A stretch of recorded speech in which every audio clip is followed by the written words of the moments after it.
তার আগে থেকেই তো তারা দেওয়ার জন্য প্রস্তুত। বাংলাদেশ সরকার আনতে আছে না যে কৃষক টাকা পাইতে আছে, কৃষক ইন্ডিয়ান আসলে তো তারা আরো ধসে নেমে যেত, কিন্তু এখন তো। সুপ্রিয় দর্শক, বর্তমান রয়েছি রাজধানী শ্যামবাজার। আজকের বাজারে কেমন দরে বেচা কেনা চলছে পেঁয়াজ, আদা, রসুন দর্শক বন্ধুরা জানিয়ে দেওয়ার চেষ্টা করব। দর্শক বন্ধুরা, হঠাৎ করে পরিবর্তন পেঁয়াজের বাজার। আজকে বৃষ্টি মুহূর্তে কত টাকা করে বিক্রি হচ্ছে পেঁয়াজ আমরা সরাসরি বিক্রেতার কাছেই শুনবো। ততক্ষণ আমাদের সাথে থাকুন, জনস্বার্থে ভিডিওটিকে শেয়ার করে দিবেন। দর্শক বন্ধুরা, চলে যাব বিক্রেতার কাছে। সুপ্রিয় দর্শক, চলে আসলাম রাজধানী সদরঘাট নূর বিতানে। আসসালামু আলাইকুম। ওয়ালাইকুম আসসালাম ওয়া রাহমাতুল্লাহি ওয়া বারাকাতুহু। কেমন আছেন? শুকর আলহামদুলিল্লাহ, মাশাআল্লাহ ভালো আছি। আপনি কেমন আছেন? আমিও ভালো আছি। আজকে একটু তারিখটা বলবেন। আজকে তারিখ হলো 30/7/2025, রোজ বুধবার। রোজ বুধবার। আজকে বুধবার হিসেবে তো আজকে সকালবেলা পুরা খালি দেখছি, ঘর পুরা খালি। পেঁয়াজ দেখি পেঁয়াজ শূন্য হয়ে যাচ্ছে। পেঁয়াজের বাজার একটু বেশি দামে কেনা হচ্ছে, 54-55 টাকা বিক্রি হচ্ছে। খাচ্ছে না, কম মানে দাম চাচ্ছে, কাস্টমার খাচ্ছে না, মানে আমদানিও কম। হ্যাঁ, ক্রেতাও কম। মানে ক্রেতা এখন যদি বেশি থাকতো তাহলে মনে হয় দামটা আরেকটু, হ্যাঁ দামটা একটু চড়া দেখতে পাচ্ছি। আপনার কোন কোন জায়গার পেঁয়াজ আছে আজকে? পাবনার আসে, ফরিদপুর আসে, ঝিটকার আসে। আজকের বাজারে পাবনা কত যাচ্ছে? পাবনা আজকে কত? 54-55। 54 টাকা থেকে 55 টাকা। আর ফরিদপুর কত যাচ্ছে? ফরিদপুর তাও 53-54-52। 53-54-52 না? আমরা দেখতে পাচ্ছি এই পাশে একটা রসুন আছে, এই যে রসুনটা, এই রসুন কোন জায়গার রসুন? এটা নাটোর। এটা কত যাচ্ছে? এটা কত? 65-70 টাকা। মানে 65 টাকা 70 টাকা। আচ্ছা, আমরা দেখতেছি চায়না রসুন। আজকের বাজারে চায়না রসুন কত বিক্রি হচ্ছে? চায়না রসুন 100 থেকে 105 টাকা, আবার 90 টাকাও আছে। 90 টাকাও আছে। আচ্ছা আচ্ছা। পিছনে যে পেঁয়াজগুলো আছে, এই যে আমার পিছনে, এগুলো কোন জায়গার পেঁয়াজ? এটা ফরিদপুরের পেঁয়াজ। এটা কত বিক্রি করতেছেন? বিক্রি হয় নাই, সকাল থেকে 55-55 চাচ্ছি, বিক্রি হয় নাই। মানে আমি অনেক সকালে আসছি, এখনো বেচাকেনা তেমন ভাবে হয়নি। তবে এই যে বাজারে পেঁয়াজ আসতেছে না, এটা না আসার কারণটা একটু বলবেন? এই যে ইন্ডিয়ান পেঁয়াজ তো আর আমদানি নেই, বাংলাদেশের পেঁয়াজ দিয়ে চলতে আছে, কিন্তু আছে পেঁয়াজ আছে, কম বেশি আছে। আজকে একটু আমদানি কম, ওখানে গ্রামের বাজার থেকে অন্য মোকামে চলে যাচ্ছে, এই জন্য একটু কম। মানে আজকে গ্রামে কত যাচ্ছে? 2000-2100। 2000-2100, মানে এটা হচ্ছে ফরিদপুর। পাবনারটা কেমন যাচ্ছে? পাবনাটাও শুনছি যে 2000। মানে আমরা শুনতেছি যে ব্যাপারীরা যারা মানে হাট থেকে মাল কিনতেছে, যে পেঁয়াজ কিনতেছে, তারা নাকি অনেক ক্ষতিগ্রস্ত। আসলে কতটা ঠিক?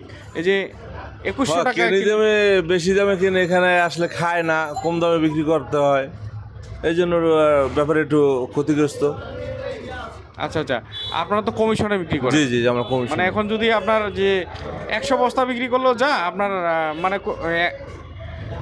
মানে বেশি বস্তা বিক্রি করলে আপনার একটু লাভ বেশি থাকে, তাই তো? কমিশন বেশি হয়, হ্যাঁ কমিশন বেশি থাকে। আর এখন যে কম বিক্রি হচ্ছে, এতে আপনাদের এই যে ব্যবসায়ের কি অবস্থা? ঘাটতি হচ্ছে না? জি।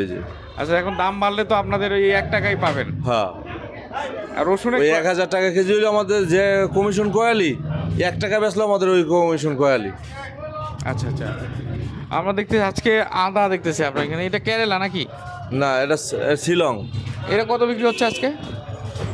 এটা তো বলে দিলাম যে 100 টাকা, খালি 90 টাকা। মানে 100 টাকা থেকে 90 টাকাও আছে আদা। এই যে পাশে দেখতে পাচ্ছি যে ওটি চায়না, থাই, ধামাকা অফার আছে, ধামাকা অফার। মানে এইগুলোতে? জি। এগুলো কত বিক্রি হচ্ছে? এগুলো বিক্রি হচ্ছে 40, 30, 25 যে যা বলে আর কি। মানে তারপরে তো অনেকগুলো ফ্রেশ মাল আছে। এটা ভালোটার দাম হইলো যে 170 টাকা, 65 টাকা। মানে এটা একটু পুরনো হয়েছে নাকি? জি। একটু আপনার প্রতিষ্ঠানের নামটা বলবেন? আমাদের প্রতিষ্ঠানের নাম হলো শ্যামবাজার লালকুঠির মোড়, মেসাস নূর বিতান। কেউ যদি পেঁয়াজ পাঠাতে চায়, বর্তমান তো পেঁয়াজ শ্যামবাজারে নাই। আপনারা এই ঘর, দর্শক বন্ধুরা, বিশাল এক ঘর, এই ঘর কিন্তু ফুল থাকে, অথচ পেঁয়াজ নাই। তবে যদি নাম্বার চায় কেউ, একটু নাম্বারটা বলবেন? 01779003881। মানে এই নাম্বারে ফোন করলে আপনারা জি, পেঁয়াজও দিতে পারবেন, কিনতেও পারবে, দিতেও পারবে, দুটোটাই পারবে, সমস্যা দুইটা নেই। পাবে। আপনার জি, পেঁয়াজ জি। ছাড়া কি কি আছে আপনার কাছে? আদা, রসুন। না, আদা রসুন এগুলোও জি, পাইকারি দামে বিক্রি জি জি করেন? জি জি। আচ্ছা দর্শক বন্ধুরা, আপনারা দেখছেন ওনারা কিন্তু সব পাইকারি দামে বিক্রি করে। আপনি একটু এলসির খবরটা বলবেন, ইন্ডিয়ান যে এলসির কোনো আমার কাছে কোনো খবর নেই, আমার নলেজও নেই, এখন আসবে কি আসবে না আমার কোনো নলেজে নেই। মানে এখনো না। জানা যাচ্ছে না। না। তবে 60 টাকার উপরে যদি যায় পাইকারি বাজার, তাহলে তাহলে কি সম্ভাবনা, সরকার কি দেখবে যে আসলে সাধারণ জনগণ খাওয়ার জন্য এই যে একটা, মানে আপনাদের কাছে সেটা যদি- সরকার সিদ্ধান্ত নিতে পারে। 60 টাকা তার আগে থেকেই তো তারা দেওয়ার জন্য প্রস্তুত। বাংলাদেশ সরকার আনতেছে না যে দেশি গৃহস্থের একটু মানে কৃষকের কথা ভেবে আনতেছে না। আনতেছে না। ইন্ডিয়া তো দেওয়ার জন্য জি প্রস্তুত। জি জি। আচ্ছা আচ্ছা, দর্শক বন্ধুরা, ইন্ডিয়া কিন্তু দেওয়ার জন্য প্রস্তুত। আমরা বর্তমান দেখছি কৃষকের কথা ভেবে কিন্তু সরকার এখনো পেঁয়াজ আনছে না বাইরের দেশ থেকে। তবে কৃষকদের উদ্দেশ্য কি বলবেন বর্তমান? কৃষকের উদ্দেশ্যে আর কি বলার আছে, কৃষকও টাকা পাইতে আছে, কৃষক তো ভালো টাকা পাইতে আছে। মানে এখন যা ওই তো পাচ্ছে, তারা টাকা বিক্রি করতেছে, মরতেছে ব্যাপারীরা। ব্যাপারীরা, জি। এই যে আখি ব্যাপারী এই যে যারা আছে আখি পার্টি, এদের কি অবস্থা? এদের অবস্থা এখন আছে মোটামুটি, চলে ফিরে ভালোই আছে। ইন্ডিয়ান আসলে তো তারা আরো ধসে নেমে যেত, কিন্তু এখন তো বেশি বাংলাদেশের মাল দিয়ে চলতে আসি করতেছে, এই হিসাবে ভালো আছে।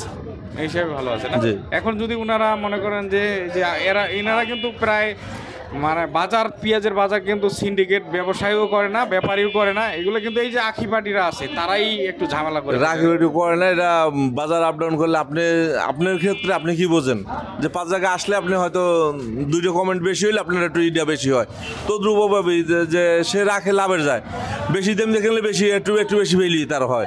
কিন্তু এবছর আলু যারা রাখছে অনেক ধস নেমে গেছে, এ টাকা দিয়ে যাবে কে? রাখে সবাই লাভের যায়, একটাতে লাভ হবে আর একটাতে লস হবে। লস হবে। হ্যাঁ, ওটা ওটা বলা যাবে না, ওটা তো লাভের আসে সবাই কিছু। এটা কাঁচামালের তাহলে সিন্ডিকেট হয় না। না না, সিন্ডিকেট হয় না। মানে বাজারে মাল আসলে আপনার চাহিদা, আজকে যদি চাহিদা বেশি থাকতো সেক্ষেত্রে পেঁয়াজের দামটা অনেক বেড়ে যেত জি জি না? জি জি। এটাই হচ্ছে মূল কারণ। জি, দর্শক জি। বন্ধুরা, আপনারা দেখছেন, আমরা কিন্তু বর্তমান শ্যামবাজার নূর বিতান থেকে আছি। আমরা শুনবো আজকের বাজারে কেমন দরে, আরেক ঘরে গিয়ে শুনবো আজকের বাজারে আলুর